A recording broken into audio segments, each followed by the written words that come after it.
H ராஜா கந்தன் மலை அப்படின்ற பேரில் ஒரு படத்தை எடுத்து இவர் நடிக்கிறார்னு சொன்னா இவருடைய பேச்சை ஆக மோசமான ஒரு பேச்சு, ஆக கீழ்த்தரமான பேச்சை பேசக்கூடியவர் தான் இந்த ஹெச் ராஜா. 75 முறை போராடித்தான் ராம ஜென்மபூமி மீட்கப்பட்டது. லட்சக்கணக்கான பேரின் உயிர் தியாகத்தால் ராம ஜென்மபூமி மீட்கப்பட்டது. அதே அந்த மாதிரியா இந்த தலிபானிய அரசாங்கத்திற்கு எதிராக இந்துக்கள் தொடர்ந்து போராடுவார்கள். நான் கேட்கிறேன், இந்த சிக்கந்தர்ங்கிற நபர் எதுக்கு அந்த மலைக்கு போனார்? ஏன்னா அங்க யாரும் குடியிருப்பு கிடையாது, அங்க இருக்கிறது காசி விஸ்வநாதர் கோவில். நீ எதுக்கு போன? இவர் அந்த கோவிலை இடிக்க போனார், அதனால முருக பக்தர்களால் தாக்கப்பட்டார்னு. முழு மலையும் முருகனுக்கு சொந்தம், அதனால அதை யாரும் பங்கு போட அனுமதிக்க மாட்டோம். எல்லா திரைப்படத்தையும் திரைப்படமா பார்க்கணும் அப்படின்னு சொன்னா இவர்கள் அப்படி பார்த்தார்களா? முதல்ல குஜராத் ஃபைல்ஸ் என்று படம் எடுக்கப்படுகின்றது. குஜராத் ஃபைல்ஸை பொறுத்தவரைக்கும் இது மாதிரியான அவதூறான ஒரு கதை கிடையாது. 2002 மிகப்பெரிய ஒரு இனக்கலவரம், குறிப்பிட்ட முஸ்லிம் இனத்தின் மீதான மிகப்பெரிய ஒரு படுகொலை நிகழ்த்தப்பட்ட அந்த சம்பவம், எத்தனை இழப்புகள், அதையெல்லாம் இன்றைக்கு ஒரு படமாக எடுத்து மக்கள் மத்தியில் வெளியிடுகின்ற போது அதுக்கு தடை, அது வெளியிடக்கூடாது. இந்த திரைப்படம் சமூகத்தில் சொல்லக்கூடிய நல்ல கருத்து, என்ன கருத்து சொல்லுது இந்த திரைப்படம்? சமூக சீர்திருத்தத்தை ஏற்படுத்தக்கூடிய ஒரு படமா, சமூக ஒற்றுமையை ஏற்படுத்தக்கூடிய ஒரு படமா? எல்லாருமே இன்னைக்கு காரி துப்பிட்டு இருக்கிறாங்க. ஒரு மனசாட்சி இல்லாம ஒரு குறிப்பிட்ட ஒரு இனத்தின் மீது, இந்த முஸ்லிம் சமூகத்தின் மீது இருக்கக்கூடிய வெறுப்பு தான் திரைப்படத்தை எடுத்ததுக்கான காரணமும் அதுதான். அதை திரையிடுவதற்கு ஊக்குவித்தவர்களுடைய செயலுக்கு காரணம் அதுதான். செய்தியும் சிந்தனையும் என்ற இந்த நிகழ்ச்சியின் மூலமாக நாம் பார்க்க இருக்கக்கூடிய விஷயம் என்னவென்றால், 2023 வரையிலான அந்த திரைப்படங்களுக்காக வேண்டி 71வது தேசிய விருதுகளுக்காக வேண்டி சில திரைப்படங்கள் பரிந்துரை செய்யப்படுகின்றது. அதில் ஒரு படமாக 2023ஆம் ஆண்டு வெளிவந்த சுதித்தோ சென் அவருடைய இயக்கத்தில் வெளிவந்து நாட்டு மக்களிடையே மிகப்பெரிய அவப்பெயரை, அதிர்ச்சியை ஏற்படுத்திய ஒரு படம் தி கேரளா ஸ்டோரி என்று சொல்லப்படக்கூடிய ஒரு திரைப்படம். இந்த திரைப்படம் சம்பந்தமாக அதனுடைய ட்ரெய்லர் வெளிவந்த அந்த நேரத்தில் நாட்டில் இருக்கக்கூடிய பெரும்பான்மையான மக்கள், பெரும்பான்மையான அரசியல் கட்சிகள், அமைப்புகள் எல்லாமே சேர்ந்து இந்த திரைப்படத்தை எதிர்க்க துவங்குகின்றார்கள். இந்த திரைப்படம் எல்லா தரப்பு மக்களாலுமே அதிக அளவில் மிகப்பெரிய ஒரு எதிர்ப்புக்கு உள்ளாக்கப்பட்டுச்சு. ஏன் இந்த அளவுக்கு எதிர்ப்புக்கு உள்ளாகுது? படத்தில் சொல்லப்பட்டிருக்கக்கூடிய அவதூறான விஷமத்தனப்பான கருத்துகள் தான் அதற்கு மிகப்பெரிய ஒரு காரணமா இருந்துச்சு. அப்படி அந்த படத்துல இந்த சுதித்தோ சென் என்ன சொல்றார்? கேரள மாநிலத்தின் அடிப்படையாக கொண்டு அந்த கதைக்களம் அமைக்கப்படுகின்றது. அந்த கேரள மாநிலத்தில் ஒரு முஸ்லீம் பெண்மணி இருக்கிறாரு. அவரோட சேர்ந்து கல்வி நிலையங்களை படிக்கக்கூடிய அவருடைய தோழிகள் எல்லாரும் ஒன்னாக படிக்கக்கூடிய சூழ்நிலையில இந்த முஸ்லீம் பெண்மணி தன்னோடு இருக்கக்கூடிய தோழிகளுக்கு மத பிரச்சாரம் செய்வது மாதிரியும், அப்படி அந்த பழக்கத்தின் மூலமாக தனக்கு தெரிந்த முஸ்லிம் நண்பர்களோடு மாற்று மதத்தைச் சேர்ந்த பெண்மணிகளை ஒரு பழக்கத்தை ஏற்படுத்தி விடுவது மாதிரியும், அதனுடைய பின்னூட்டமாக லவ் ஜிஹாத் என்ற அந்த போர்வையிலே இந்த ஆண்கள் இந்துக்களாக இருக்கக்கூடிய இந்த பெண்களை லவ் ஜிஹாத் மூலமாக லவ் பண்ணி காதலித்து வெளிநாடுகளுக்கு இவங்க கொண்டு போய் ISIS என்று சொல்லப்படக்கூடிய ஒரு தீவிரவாத அமைப்போட ஒரு தொடர்பை ஏற்படுத்தி விடுறாங்க. ஆப்கானிஸ்தான், பாகிஸ்தான், அது மாதிரி சிரியா போன்ற நாடுகளில் சிறைகளில் ஏராளமான பெண்கள் அடைக்கப்பட்டிருக்கிறாங்க, கொடுமைக்குள்ளாக்கப்பட்டிருக்கிறாங்க.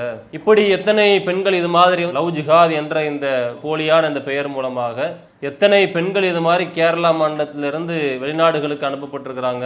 ISIS தீவிரவாத இயக்கத்தோட தொடர்பை ஏற்படுத்தின பெண்கள் எண்ணிக்கையை அந்த படத்தை சொல்றாங்க, 1-2 கிடையாது. இது மாதிரி 32,000 பெண்கள் ஒரு மாநிலத்திலிருந்து இது மாதிரி காணாமல் போயிருக்கின்றார்கள்.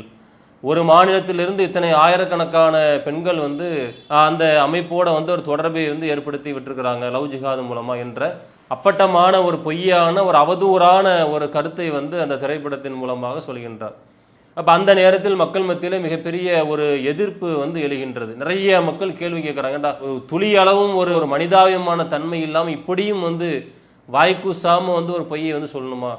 ஒரு மாநிலத்தில் 32,000 பெண்கள் இந்த மாதிரி காணாமல் போயிருக்கிறாங்கன்னு சொன்னால் அது குறித்து எந்த விதமான தகவலும் வெளிவந்திருக்காதா? அப்போ யார் அவங்களுடைய பெற்றோர்கள் யார்? அவங்க இந்த மாதிரி ஏதாவது கம்ப்ளைண்ட் எதுவும் கொடுத்துருக்குறாங்களா? அவங்க வாழக்கூடிய பகுதியில் இந்த மாதிரி என்னுடைய பெண் பிள்ளையை காணவில்லை என்று சொல்லி ஏதாவது ஒரு இடத்துல கம்ப்ளைண்ட் ஏதாவது பதிவு செய்யப்பட்டிருக்குதா? எந்த விதமான ஒரு கம்ப்ளைண்ட்டும் அது மாதிரி பதிவு செய்யப்படவில்லை. அப்போ அதிலிருந்து இவர்கள் என்ன பண்ணுறாங்கன்னு சொன்னால் மிகப்பெரிய ஒரு திட்டமிட்ட ஒரு பொய்யை, ஒரு அவதூறை திரைப்படத்தின் மூலமாக சொல்கின்றார்கள் என்று பல்வேறு தரப்பு மக்கள் என்ன பண்ணுறாங்கன்னு சொன்னால் தங்களுடைய கேள்விகள் மூலமாக எதிர்ப்பை தெரிவிக்கின்றார்கள். இதோட உள்துறை அமைச்சகத்தின் கீழ் இருக்கக்கூடிய தகவல் அறியும் சட்டம் RTI மூலமாக 2014 2020-21 வரைக்கும் இது மாதிரி எத்தனை பேர் கேரளாவிலிருந்து ISIS இது மாதிரி தீவிரவாத அமைப்போட ஒரு தொடர்பை ஏற்படுத்தியிருக்கிறாங்க அப்படின்ற மாதிரியான தகவலை தமிழகம் முழுவதும் திரட்டக்கூடிய அந்த சூழ்நிலையில் அரசாங்கத்திடமிருந்து வெளிவரக்கூடிய அந்த தகவல் என்ன சொல்லுது அப்படின்னு சொன்னால், ஒட்டுமொத்தமாக இத்தனை வருடங்களை தமிழகம் முழுவதுமே 177 பேர் இது மாதிரியான ஒரு அமைப்போட தொடர்பு வந்து ஏற்படுத்தியிருக்கிறாங்க. அதில் கேரளாவிலிருந்து போனவங்க எத்தனை பேர்னு சொன்னால் வெறும் 19 பேர் என்று அந்த RTI தகவல் அறியும் சட்டத்தின் மூலமாக அந்த தகவல் கிடைக்கின்றது. இப்போ நிலவரம் இப்படி இருக்கும்போது இவர்கள் சுதிப்தோ சென் 82,000 பெண்கள் வந்து கேரளாவில் இருந்தே லவ் ஜிஹாத் மூலமாக ஒரு அமைப்போட தொடர்பு ஏற்படுத்தி விட்டுருக்குறாங்க அப்படின்ற ஒரு பொய்யை வந்து சொல்கிறார். இவர்கள் சொல்லக்கூடிய அந்த லவ் ஜிஹாத் என்பது மிகப்பெரிய ஒரு அப்பட்டமான பொய் என்பது எல்லா மக்களும் வந்து இன்னைக்கு தெரிஞ்சு வச்சிருக்கிறாங்க. லவ் ஜிஹாதுன்னா இவன் என்ன சொல்கிறாங்கன்னு சொன்னால், முஸ்லீமாக இருக்கக்கூடிய ஆண்கள் மாற்று மதத்தை சேர்ந்த பெண்களை வந்து காதல் வலை வீசி அவர்களுடைய மனதை எல்லாம் கெடுத்து மதத்தை மாற்றி அவர்களுடைய வாழ்க்கையை வந்து சீரழிக்கின்றார்கள். இதை ஒரு அஜெண்டாவாகவே எடுத்திருக்கிறாங்க அப்படின்ற மாதிரியான ஒரு பொய்யை தொடர்ச்சியாக பல வருடங்களாக தொடர்ச்சியாக செய்து கொண்டே இருக்கின்றார்கள். ஆனால் நாட்டில் அது மாதிரி ஏதாவது ஒரு தகவல் வந்து பதிவாயிருக்குதா, இது மாதிரி வந்து லவ் ஜிஹாது மூலமாக இத்தனை பெண்கள் ஏமாற்றப்பட்டாங்கன்னு சொல்லி ஏதாவது தகவல் இருக்கான்னு பார்த்தோன்னு சொன்னால் எங்கேயுமே அது மாதிரி ஒரு தகவல் கிடையவும் செய்யாது. இஸ்லாமிய மார்க்கம் அது சொல்லவும் இல்லை. மார்க்கம் சொல்லக்கூடிய விஷயம் என்னன்னு சொன்னால், நீங்கள் யாரையும் வந்து வற்புறுத்தி திருமணத்துக்கு முன்னாடி வந்து காதல் மூலமாக இது மாதிரி மற்ற பெண்களை வந்து ஏமாற்றி மதம் மாற்றக்கூடிய விஷயத்தை இஸ்லாமிய மார்க்கம் ஆதரிக்கவே இல்லை. மார்க்கம் சொல்லக்கூடிய விஷயமே லா இக்ராஹ ஃபித்தீன், இந்த மார்க்கத்தில் எந்த நிர்பந்தமும் கிடையாது. யாருக்கு இந்த கொள்கையின் மேல் விருப்பம் இருக்குதோ அவர் தாராளமாக ஏற்றுக்கொள்ளலாம் என்றுதான் மார்க்கமும் சொல்லுது.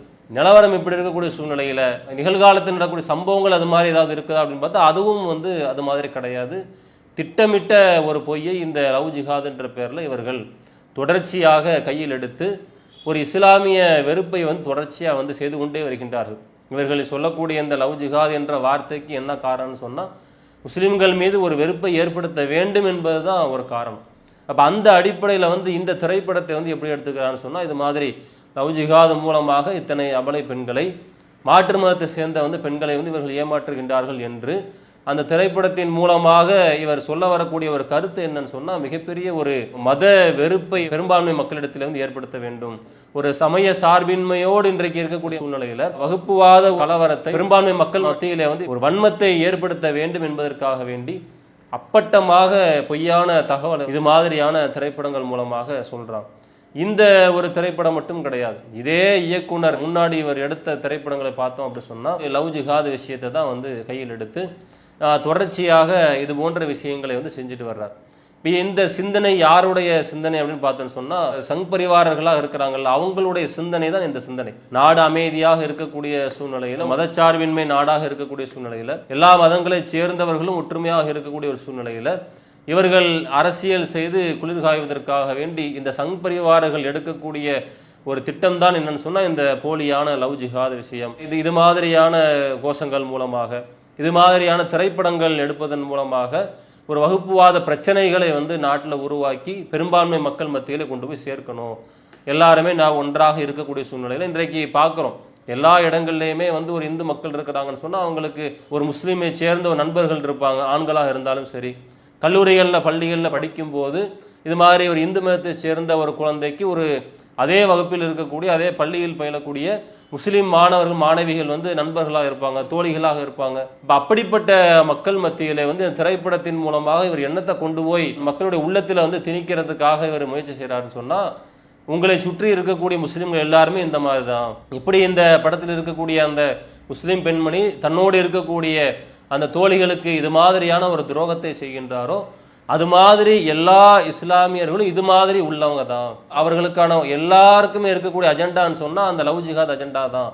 அதனால நீங்கள் அவர்களோட பழக்கத்தை நீங்கள் தவிர்த்து கொள்ளுங்கள் என்ற ஒரு விஷமத்தனமான ஒரு கருத்தை பெரும்பான்மையாக இருக்கக்கூடிய ஒற்றுமையாக இருக்கக்கூடிய மக்கள் மத்தியில் கொண்டு போய் திணித்து அதன் மூலமாக ஒரு வகுப்புவாத பிரச்சனையை உருவாக்கி சமூக ஒற்றுமையை வந்து சீர்குலைத்து அதன் மூலமாக இவர்கள் இதே மாதிரி இந்துக்களுடைய அந்த விஷயங்களை எல்லாம் இன்றைய கையில் எடுத்து பெரும்பான்மை இந்து மக்களை இது போன்ற விஷயங்கள் மூலமாக ஏமாற்றி தொடர்ச்சியாக இந்த நாட்டில் அரசியல் செய்ய வேண்டும். பாஜக ஆளுகின்ற மாநிலங்கள் அல்லாமல் இன்னும் எங்கெங்கெல்லாம் இவர்கள் கால் பதிக்க முடியாமல் இருக்கின்றதோ எங்கே எந்தெந்த மாநிலத்துக்கெல்லாம் இவர்களுடைய சிந்தனை உள்ளே புகுவதற்கு தடையாக இருக்கின்றதோ அது மாதிரியான மாநிலங்களில் வந்து இருக்கக்கூடிய பெரும்பான்மை மக்கள் மத்தியில் இது மாதிரியான ஒரு விஷமத்தனமான கருத்தை கொண்டு சேர்ப்பதற்காக வேண்டி என்ன பண்ணுறான்னு சொன்னால் இது போன்ற திரைப்படங்களை வந்து எடுத்துட்டு இருக்கிறாங்க. அப்போ அந்த மாதிரி நேரத்தில் வந்து பல்வேறு எதிர்ப்புகள் வந்து கிளம்புது. மேற்கு வங்கத்தில் பார்த்தோன்னு சொன்னால் இந்த திரைப்படத்தை திரையிடக்கூடாது என்று சொல்லி தடை விதிக்கின்றார்கள். தமிழகத்தில் பார்த்தோன்னு சொன்னால் பல்வேறு அமைப்புகள் பல்வேறு அரசியல் கட்சிகள்லாம் போராட்டங்களில் ஈடுபடுறாங்க திரையிடக்கூடாது என்று சொல்லி. இப்படி நாடு முழுவதும் போராட்ட களமாக மக்கள் மத்தியில் எதிர்ப்புகள் வரக்கூடிய நேரத்தில் இந்த சித்தாந்தத்தை கொண்ட சில பேர் என்ன வாதம் சொல்கிறாங்கன்னு சொன்னால் அது ஒரு சாதாரண ஒரு திரைப்படம் தானே, அதை நீங்கள் ஏன் ஒரு திரைப்படமாக பார்க்கக்கூடாது, ஏன் நீங்கள் அதை ஒரு கலையாக ஒரு கலை கண்ணோட்டத்தோட ஏன் பார்க்கக்கூடாது என்பதை போன்ற ஒரு விஷயத்த சொல்கிறாங்க. இது வந்து ஒரு நியாயமான ஒரு பேச்சா? இது சினிமாக்கள் இன்றைய மக்கள் மத்தியில் எந்த ஒரு தாக்கத்தையும் ஏற்படுத்தவே இல்லையா? சினிமாக்களை மக்கள் வெறும் சினிமாக்களாக மட்டும்தான் பார்க்கின்றார்களா? இன்றைக்கு இந்த சமூகத்தில் இருக்கக்கூடிய ஏராளமான பிரச்சனைகளுக்கு இளைய சமூகத்தை சேர்ந்தவர்கள் இன்றைக்கு வழிகேட்டின் பக்கம் செல்வதற்கு என்னென்ன பழக்கங்களை எல்லாம் பழகக்கூடாதோ அப்படிப்பட்ட பழக்கத்தை எல்லாம், ஒரு போதை பழக்கம் உள்ளிட்ட எல்லா கெட்ட விஷயங்கள், அது மாதிரி குடும்பங்களில் நடக்கக்கூடிய எல்லா பிரச்சனைகளுக்கும் முழு முதற் காரணமாக இந்த சினிமாக்கள் தான் விளங்கிட்டு இருக்குது. சினிமாக்களில் ஹீரோவாக யார் இருக்கிறாங்களோ அவனை பார்க்குறான், என்னென்ன விஷயங்கள் எல்லாம் செய்கிறானோ அதை நாமும் செய்ய வேண்டும் என்று எத்தனை இடங்கள் நடந்துட்டு இருக்குது, தெரியாத விஷயமா? இப்போ சினிமாக்கள் வந்து சமூகத்தில் மிகப்பெரிய ஒரு மாற்றத்தை ஏற்படுத்த தான் செய்யும். அப்போ அது தெரிந்திருந்தும் கூட இவர் வைக்கக்கூடிய ஒரு போலியான வாதம் என்னன்னு சொன்னால், நீங்கள் ஒரு திரைப்படமாக ஒரு என்டர்டெயின்மெண்ட், அது அவ்வளோதான், ஒரு திரைப்படமாக நீங்கள் வந்து நீங்கள் அதை பார்க்கலாமே என்று சொல்கின்றார்கள். இப்போ எல்லா திரைப்படங்களுக்கும் இவர்களுடைய பார்வை இப்படி தான் இருக்குதா? பிஜேபி ஆளக்கூடிய மாநிலங்களில் இந்த படம் வெளிவந்த அந்த நேரத்தில் வரி விலக்கு அளிக்கப்படுது, இதுக்கு வரியெல்லாம் கிடையாது, எல்லாரும் போய் பாருங்க என்று ஊக்குவிக்கக்கூடிய விஷயங்கள் நடக்குது. எல்லா திரைப்படமே வந்து கலைக்கண்ணோட பார்க்கணும் அப்படின்னு சொன்னால், அப்போ நீங்கள் இன்றைக்கும் ஒன்றிய அரசினுடைய ஆட்சிக்கட்டில் அமர்ந்து கொண்டு செய்யக்கூடிய அழிச்சாட்டியங்கள் என்னென்ன? எல்லா திரைப்படத்தையும் திரைப்படமாக பார்க்கணும் அப்படின்னு சொன்னால் இவர்கள் அப்படி பார்த்தார்களா? முதல்ல குஜராத் ஃபைல்ஸ் என்று படம் எடுக்கப்படுகின்றது. குஜராத் ஃபைல்ஸை பொறுத்தவரைக்கும் இது மாதிரியான அவதூறான ஒரு கதை கிடையாது. 2002 மிகப்பெரிய ஒரு இனக்கலவரம், குறிப்பிட்ட முஸ்லிம் இனத்தின் மீதான மிகப்பெரிய ஒரு படுகொலை நிகழ்த்தப்பட்ட அந்த சம்பவம், எத்தனை இழப்புகள், அதையெல்லாம் இன்றைக்கு ஒரு படமாக எடுத்து மக்கள் மத்தியில் வெளியிடுகின்ற போது அதுக்கு தடை, அதை வந்து வெளியிடக்கூடாது. அப்ப அது திரைப்படம் இல்லையா? அது திரைப்படம் தான். அதை இவங்க திரைப்படமாக இவர்கள் பார்த்தார்களா? அப்ப அது ஒரு கலையாக வந்து இவர்கள் அப்படி ஒரு வாதத்தை எடுத்துக்க வேண்டியதானே? இவர்கள் சொல்லக்கூடிய விஷயத்துல என்றைக்குமே வந்து இவர்கள் வந்து தங்களுடைய வாதத்தில் கூட ஒரு உண்மையாக வந்து இருப்பதே கிடையாது. காஷ்மீர் ஃபைல்ஸ் அது மாதிரி வந்து இந்த கேரளா ஸ்டோரின்னு சொன்னா அதுக்கெல்லாம் ஒரு பார்வை, அதெல்லாம் நம்ம வந்து நீங்க ஏன் பெருசா எடுத்துக்கிறீங்க, அதை ஒரு திரைப்படமா பார்த்துக்க வேண்டியதானே? குஜராத் ஃபைல்ஸ் எடுத்து அதை வெளியிடக்கூடிய நேரத்தில் அவங்க என்ன பண்ணா, அதெல்லாம் வெளியிடக்கூடாது, அதை எப்படி வெளியிட முடியும்? உண்மையாக நடந்த விஷயங்களை வெளியிடுவதற்கு தடை விதிக்கக்கூடிய இந்த கயவர்கள் போலியான அவதூறான இது மாதிரியான படங்களை வந்து எடுத்து என்ன பண்றாங்கன்னு சொன்னா மக்கள் மத்தியில கொண்டு போய் சேர்க்கணும், எல்லாரும் வந்து பாருங்க என்று சொல்லி ஊக்குவிக்கக்கூடிய விஷயங்களை செய்தார்கள். அதுல மிகப்பெரிய பாரதூரமான விஷயம் என்னன்னு சொன்னா இன்றைக்கு இந்த விருது கொடுக்கக்கூடிய விஷயம். இன்றைக்கு இந்த 71வது தேசிய திரைப்பட விருது இன்னைக்கு கொடுக்கறாங்கன்னு சொன்னா ஒரு திரைப்படத்திற்கு விருது எதுக்காக கொடுப்பாங்க? விருது கொடுக்கறது ஒரு ஊக்குவிக்கக்கூடிய ஒரு செயல். விருது எதுக்காக கொடுக்கறாங்க அப்படின்னு சொன்னா நல்ல ஒரு கருத்துக்களை வந்து சொல்லி இருக்குது இந்த திரைப்படம். இயக்கிய இயக்குனர் வந்து சமூகத்திற்கு மிகப்பெரிய ஒரு கருத்தை வந்து சொல்லியிருக்கிறாரு. திரைப்படத்தை பார்ப்பதன் மூலமாக நாட்டில் ஒரு முன்னேற்றம் ஏற்படும், மக்கள் மத்தியில் ஒரு ஒருமைப்பாடு ஏற்படும், ஒரு ஒற்றுமையை ஊக்குவிக்க ஒரு படமாகவோ அல்லது நல்ல கருத்துக்களை சமூகத்தில் இருக்கக்கூடிய அந்த புறையோடிப்பு இருக்கக்கூடிய தீமைகளுக்கெல்லாம் நல்ல ஒரு சீர்திருத்தத்தை ஏற்படுத்தக்கூடிய கருத்துக்களை சொல்லிச்சுன்னு சொன்னால் அதற்கு ஊக்குவிக்கும் விதமாகத்தான் இந்த தேசிய திரைப்பட விருது கொடுக்கப்படுது. இப்போ இன்றைக்கு இந்த திரைப்படத்துக்கு வந்து 2 விருது வந்து கொடுக்குறாங்க அப்படின்னு சொன்னால் அதற்கான காரணம் என்ன? இந்த திரைப்படம் சமூகத்தில் சொல்லக்கூடிய நல்ல கருத்து, என்ன கருத்து சொல்லுது இந்த திரைப்படம்? சமூக சீர்திருத்தத்தை ஏற்படுத்தக்கூடிய ஒரு படமா, சமூக ஒற்றுமையை ஏற்படுத்தக்கூடிய ஒரு படமா? எல்லாருமே இன்னைக்கு காரி துப்பிட்டு இருக்கிறாங்க. என்னடா ஒரு மனசாட்சி இல்லாம ஒரு குறிப்பிட்ட ஒரு இனத்தின் மீது, இந்த முஸ்லீம் சமூகத்தின் மீது இருக்கக்கூடிய வெறுப்பு தான் திரைப்படத்தை எடுத்ததுக்கான காரணமும் அதுதான், அதை திரையிடுவதற்கு வந்து ஊக்குவித்தவர்களுடைய செயலுக்கு காரணமும் அதுதான். இப்படி ஒரு மத வெறியை, ஒரு பாசிச சித்தாந்தத்தை ஊக்குவிக்கக்கூடிய ஒரு விதமாக, அதற்கு இன்னும் அதிகமாக ஒரு வெகுமதியை கொடுக்கக்கூடிய இந்த சித்தாந்தம் ஒரு நல்ல சித்தாந்தம். எந்த சித்தாந்தம்? ஒரு மதவெறியை தூண்டக்கூடிய, அந்த நாட்டில் இருக்கக்கூடிய மக்கள் மத்தியில் இருக்கக்கூடிய தேசிய ஒருமைப்பாட்டை சிதைக்கக்கூடிய ஒரு சித்தாந்தம், அது நல்ல சித்தாந்தம். ஊக்குவிக்கும் முகமாக வெகுமதி அளிக்கக்கூடிய விதமாக நாங்கள் விருது கொடுக்குறோம் அப்படின்னு சொன்னால் இதன் மூலமாக இவங்க சொல்ல வரக்கூடிய செய்தி என்ன? இது மாதிரியான சித்தாந்தத்தின் மூலமாக நாட்டில் நாளைக்கு நல்ல ஒரு விஷயங்கள் நடைபெறுமா? கேரள மாநிலத்தினுடைய முதல்வர் பினராயி விஜயன் வந்து கண்டன அறிக்கையை வந்து வெளியிடுறார். ஏண்டா ஒரு மாநிலத்தை பற்றி இப்படிப்பட்ட ஒரு தவறான ஒரு கருத்தை சொல்லக்கூடிய ஒரு படமாக இருக்குது. ஒட்டுமொத்த மாநிலத்தையுமே கேள்விக்குறியாக்கி நல்ல கல்வியில் முன்னேறிய மாநிலமாக நாங்கள் இருக்கின்றோம். அப்படிப்பட்ட நேரத்தில் இதை பொறுத்து கொள்ள முடியாத இவர்கள் என்ன பண்ணுறாங்கன்னு சொன்னால், ஒரு நாட்டினுடைய ஒருமைப்பாட்டை குலைக்கும் விதமாக, ஒரு மாநிலத்தினுடைய பாதுகாப்பை, ஒரு மாநிலத்தினுடைய நட்பெயரை கெடுக்கும் முகமாக, அதற்கு கேடு விளைவிக்கும் முகமாக, அதோடு சேர்த்து வகுப்புவாத பிரச்சனைகளை வந்து ஏற்படுத்தக்கூடிய முகமாக இருக்கக்கூடிய இந்த திரைப்படத்திற்கு இவங்க தேசிய விருது கொடுக்குறாங்கன்னு சொன்னால் இது மிகப்பெரிய ஒரு கண்டனத்திற்குரிய விஷயம் என்று பினராயி விஜயன் என்ன சொல்கிறான்னு சொன்னால் தன்னுடைய ஆதங்கத்தை வந்து அந்த கண்டன அறிக்கையாக வந்து வெளியிடுகின்றார். இன்னும் பல்வேறு அரசியல் தலைவர்கள் எடுத்துக்கிட்டோம் அப்படி சொன்னால் இந்த விருது கொடுக்கக்கூடிய ஒரு செயல் என்பது பாரதூரமான ஒரு விஷயம், இது ஒரு நல்ல ஒரு செயலே கிடையாது என்று மிகப்பெரிய ஒரு கண்டனத்தை தொடர்ச்சியாக பதிவு செய்கிறத பார்க்குறோம். இவர்களுடைய அஜெண்டாவே மிக முக்கியமான அஜெண்டா என்னன்னு சொன்னால் இஸ்லாமிய வெறுப்பு தான். முஸ்லீம்கள் மீது பெரும்பான்மை இந்துக்கள் வெறுப்போடு இருக்க வேண்டும், அவர்களை வந்து நேசிக்கக்கூடியவர்களாக இருக்கக்கூடாது என்று சொல்லி தொடர்ச்சியாக மதவெறியை தூண்டக்கூடிய விஷயங்கள், முஸ்லீம் வெறுப்பை தூண்டக்கூடிய விஷயங்களை தொடர்ச்சியாக செய்து கொண்டே வருவார்கள். அதில் மிக முக்கியமான விஷயம் என்னன்னு சொன்னால் பல்வேறு நேரங்களில் வந்து வெறுப்பு பேச்சை வந்து பேசுறது, திரைப்படங்கள் மூலமாக, இந்த திரைப்படம் மட்டும் இன்னும் நிறைய திரைப்படங்கள் மூலமாக மக்கள் மத்தியிலே இந்த விஷமத்தனமான கருத்துக்களை கொண்டு போய் சேர்க்கிறது, இந்த பாசிச சித்தாந்தத்தை வந்து கொஞ்சம் கொஞ்சமாக இந்த திரைப்படங்கள் மூலமாக கொண்டு போய் சேர்க்கிறது என்று தொடர்ச்சியாக செய்து வருகின்றார்கள். திரைப்படத்துறையை பொறுத்த வரைக்கும் அது வந்து பல்வேறு நேரங்களில் வந்து சீர்கட்டு போய் இருக்கக்கூடிய ஒரு துறை தான். சில நேரங்களில் நல்ல படங்களை வந்து எடுக்க வேண்டும், நல்ல கருத்துகள் உள்ள திரைப்படங்கள் மூலமாக சமூகத்தில் மாற்றத்தை ஏற்படுத்த வேண்டும் என்பதற்காக வேண்டிதான் இது மாதிரியான விருதுகள்லாம் கொடுக்கப்படுது. இப்போ அதிலும் கூட அந்த தேசிய விருது கொடுக்கக்கூடிய அந்த நடுவர் மன்றத்திலே இருக்கக்கூடியவர்கள் வந்து ஒரு நல்ல ஒரு மனப்பான்மை உடையவர்களாக இருக்க வேண்டுமா இல்லையா? நாட்டினுடைய நலன் மீது அக்கறை உடையவர்களாக இருக்க வேண்டுமா இல்லையா? அந்த நடுவர் மன்றத்தில் இருந்த 11 பேர் நடுவர்களாக இருக்கிறாங்க.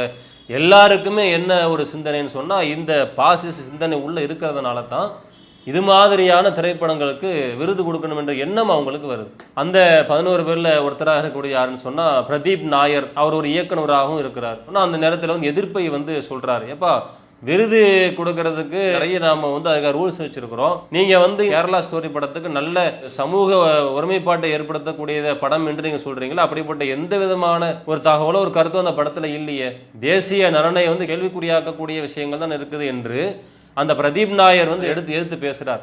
அப்போ அவருக்கு வந்து என்ன பண்ணுறாங்க சொன்னால் இவருக்கு இதே தான் வேலை என்று சொல்லி அவர் மேலே ஒரு முத்திரையை குத்தி அவருடைய கருத்தை வந்து புறக்கணித்து விட்டு திரைப்படத்துக்கான விருதுகளை கொடுக்குறாங்கன்னு சொன்னால் இதிலிருந்து என்ன தெளிவாக தெரியுதுன்னு சொன்னால் நடுவர் மன்றத்தில் இருக்கக்கூடியவர்களுடைய உள்ளத்தில் கூட இந்த பாசிச சித்தாந்த சிந்தனையாளர்கள் தான் அதிகமாக இருக்கிறாங்கன்றத இதன் மூலமாக தெரிகின்றது.